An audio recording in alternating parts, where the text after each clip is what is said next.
Hello, it's me, your friendly neighborhood Little Tortilla, and welcome to Super Castlevania 4. Now you're probably wondering to yourself, hey, Little Tortilla, stop it, goddammit! No, uh, what happened to Pillars of Eternity 2 or Breath of the Wild? And I'm gonna be like, hey, we're on it, but I'm just honestly really lazy, and don't really have energy to record some days. But I'm doing this because Simon and Richter, I think that's how I say his name, Belmont got revealed in Smash Bros. So I thought, what better way to celebrate this than to play the game that Simon is one of, if not the most famous game Simon has been in. He was also the original. So I'm also having a little bit of voice issues as well. So, something interesting about this recording is it's going to be one long video. Like, from start till I run out of lives, I'm going to be playing Super Castlevania. However, I'm going to be breaking it up into lesser videos. So, like, I'm going to break it up by which level. So this video is going to be level 1, the next one will be level 2, so on and so forth. So there should be like 11 videos, roughly. And my goal is to try to beat the game in one sitting. So from stage 1-1, which is where we are, to killing Dracula in one go. That has been my goal since, like,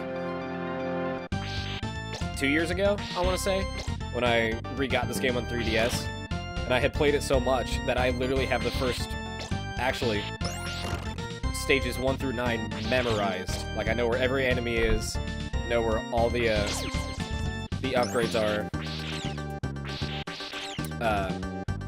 Stage 10, a little bit, because I had gotten there recently, and then stage 11, I have no fucking clue, because that was really recent.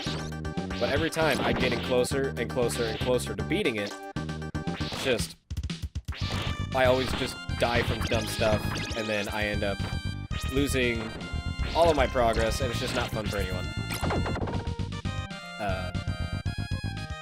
But then the Super Nintendo, the Classic Edition came out, which I was already hyped for when they announced the NES, and they were like, hey, excuse me. But they were like, we have a... Or when they were announcing the NES remake, I was like, oh, that's cool. But I'm gonna wait for the Super Nintendo remake, because that's the console I played on a lot when I was a kid.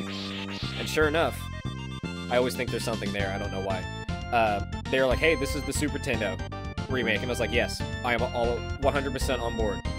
And then, when I was looking at the game list, they were like, hey, Super Castlevania is gonna be a part of it. Which I almost shat a brick, because Super Castlevania quickly grew. Like, I played it as a kid, and I could maybe get to the room before this run, because I was like 6 and I didn't really know how to play games. But then I found it on the 3DS like 2 years ago, and then ever since then I was like, man, this is just such a good game. Then they were like, oh, this is on it, and I made damn sure. It was like the day before the release, I was like, I'm damn sure I'm getting one. But unfortunately all the pre-orders were gone, so like, you couldn't get one anywhere. And I began to lose hope, and then GameStop, it was like the day of, I remember I was really sad and looking at it, and it was like, yo, GameStop's gonna have extra copies, and they're gonna have a set amount, and they're gonna tell you on the door. And if you show up early enough, you will get one. Because I had gone to, like, to Meijer, to Target, to, I think I even went to Best Buy looking, and I didn't have it. And I looked up that GameStop was like, it was that day, actually. The day after, I looked up that GameStop was going to have extra copies. So I immediately went to GameStop, which was, like, across the street from the Target. And I showed up, and they're like, oh, you're number 8. There was already a group of people outside, and I go, well, how many do they have left? And they go, 9. I was the second to last person to show up. Without a pre-order. Ow! Damn it. And I still got the Super Nintendo. Now that's the second Nintendo console I've gotten last year without a pre-order that was in high demand. Fun fact about those platforms. Some of you watching may already know this, but some may not. I don't know. I didn't know this until I watched the Game Grumps playthrough. But those little wooden planks actually, like that one the heart just landed on, those only activate when you jump on them. If you just walk on them, they do nothing. I just thought that was a neat little thing. I mean, I could go on and on for hours, which I probably end up will be because I'm going to be recording for a while, about all those things this game does. It's just so good, especially for the year it was released, and just the amount of shit they programmed into it. That's mind-blowing that games today don't do, or they just have those tiny details. It's just, I could go on. Well, so this will be the first video, and then we're gonna pick it up. Well, you guys will pick it up. I'm rolling straight into the second video, which will be the Forest of Monsters. Supposedly. I thought I just heard something knocking on my mic. It was probably just my headphone cord, to be honest. So yeah, that was the story of how I got my Super Nintendo Classic Edition. I forgot. Oh, so, and recently, my allergies decided to kick into overdrive. So, like, I've been coughing and sneezing, and you know, for those of you out there who have allergies, you know, all 2 of you watching, allergies fucking suck. So I lost my voice and just been coughing a lot, and this was like a week and a half ago, and it's still, like, it's almost completely done, but there's still that little bit of a cough every now and then. So, I figured I should explain that.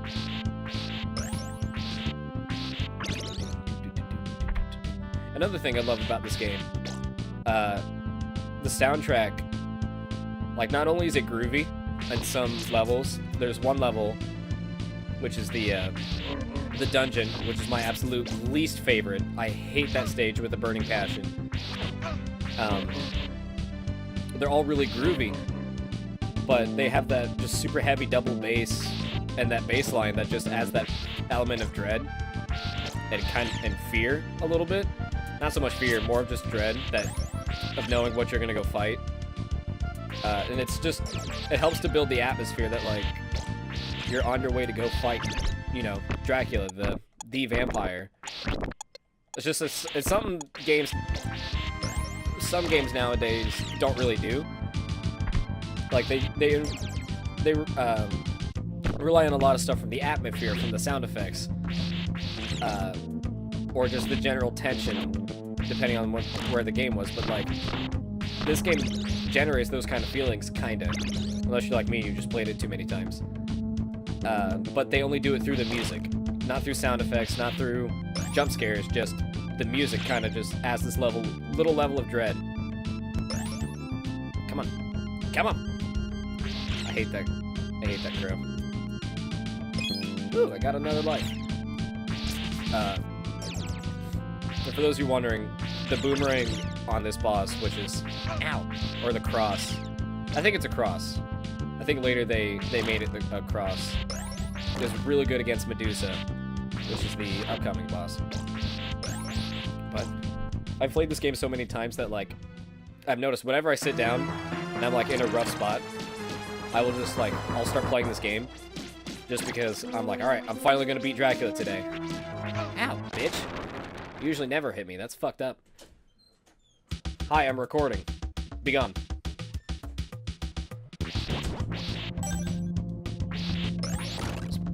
Little brother coming in, talking that shit. Oh well. But, like, whenever I was having, you know, just something going on in my mind, or I just wanted to zone out for a while and just kind of think, I would end up playing this game. Because I'm one of those people. And it's just the fact that I've played it so many times that, like, I can zone out and I can actually think about really, you know, really heavy shit that's on my mind, and it just helps. And just kind of playing this game and zoning out helps me realize, like, oh, You know, if I'm ever stuck, I'm like, oh, what should I do? You know, and I'll zone out and play this, and I'm just like, oh, well, the answer's quite obvious. It's a bit of soul food, if you will. Soul food for the mind. Thank you. Got that hidden life, yo. So, like, I just noticed that I would often come back and play this game, and I'd be like, oh, no. Alright, now I know what to do about that. Let's go fix it. And then I would. I think everyone has that game. Just the one game they kind of zone out and just play.